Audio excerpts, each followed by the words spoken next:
Captain Albotra, you were assigned in Region 7, am I right? Yes, Mr. Chair. Where in Region 7?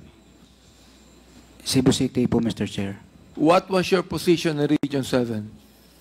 I've been the Station 1, Station 6. You have a... Are you a Cebuano? No, you're not.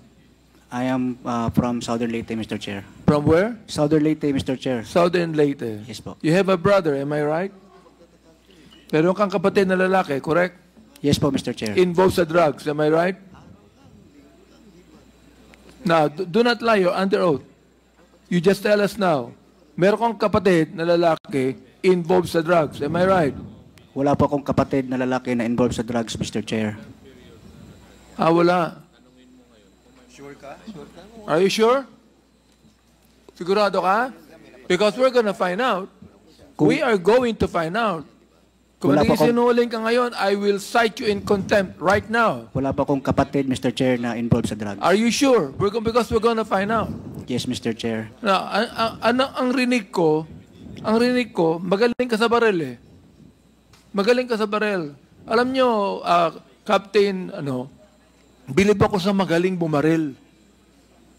Alam nyo, lahat ng mga pelikula sa Netflix na sniper, napanood ko. Yung isang araw kamukha mo eh. Oo, totoo yun. Mukha kang artista eh.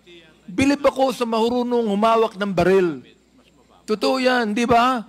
O, di ba bilib ka rin marunong humawak ng baril? Bilib ka rin doon, di ba? Yes, Mr. Chair. O, itong si Eugene Calumbar. Kilala mo, di ba? Yes, Mr. Chair. Kaibigan mo yon, am I right? Naging kasama ko po yun, Mr. Chair. Mahusay kumawak ng baril to eh. Tama, mali. Mahusay itong humawak ng baril. Oh, gusto mo, meron akong firing range. Sama kita, saka si Eugene. May mga baril ako doon. Subukan natin kung marunong kang bumaril. PNPA ka eh. Ikaw ba ay marunong bumaril o hindi? Marunong po, Mr. Chair. Yung pala naman eh. Okay, meron kang kaibigan si Eugene, pati mo sabihin sa amin marunong bumaril to? Nag-isinungaling ka eh. We're gonna find out here. Yung mga tanong namin sa'yo, we're gonna find out. Dito po, meron kaming paraan para i-find out kung nagsasabi ka ng totoo o hindi. Itong si Colonel Garma, mas naniniwala ako dito ngayon. Ikaw, ngayon ka lang. Naiinis na ako sa iyo eh. Totoo yun. Para na akong si Batoy, naiinis na ako sa iyo eh.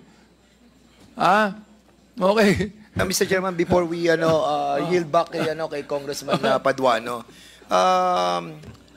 Captain Albotra, tell us, ba't kami maniniwala sa iyo? Ayun ang eligibility mo eh, para ma-promote ka eh. You deceive eh. Nagkaroon ka na ng deception eh. Di ba? Doon pa lamang sa promotion no. Meron ka nang ginawang panloloko. So much more dito sa ginagawa mo.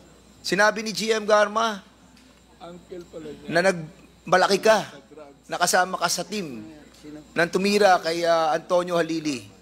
Now, ngayon, sino paniniwalaan namin? Ikaw o si GM Garma? Now, tinatanong ka kung meron kang kapatid na na-involve sa drug pushing. Di ba? Nag-deny ka na naman. So, what else ang mga pagsisinungaling na gagawin mo sa kongresong ito? We are allowing you, no, to answer back to us, but we are very lenient sa iyo. Pero, alam mo, may hangganan yan, Captain Albotra. Huwag mong pilitin na i-cite ka namin in contempt. You cooperate. At kung hindi naman ikaw ang pumatay, at kasama ka lamang sa team na mga pumatay, you cooperate with us because this is your chance. We will never give you another chance. Believe us.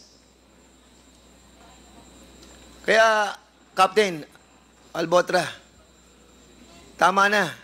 Yung nalipat ka sa Dumaguete, ilang buwan. Nalipat ka sa Cebu, ilang buwan. Nalipat ka sa Calamba, ilang buwan. May pattern na eh. Ginagamit ka. Ginagamit ka para sa intel work. ng Drug Enforcement Unit. Doon ka na-assign lagi eh. Ikaw nagmo-monitor. At pag natapos sa trabaho mo, aalis ka na or kaya andun ka, iba ang papatay. Huwag mo na kaming bulahin dito. Alam namin, yun ang trabaho mo. Kaya palipat-lipat ka. Mr. Chair, isang question lang po, Mr. Chair. Sino ang kamag-anak mo na involved sa drugs? Kung hindi kapatid mo? Sino? Mr. Chair, meron po akong tiyuhin, Mr. Chair. Ayun. Yes, Mr. Chair. Meron kang tiyuhin na involved sa drugs. Correct? Na-involve po, Mr. Chair. Ayun. Ito yung sabi Okay. totoo.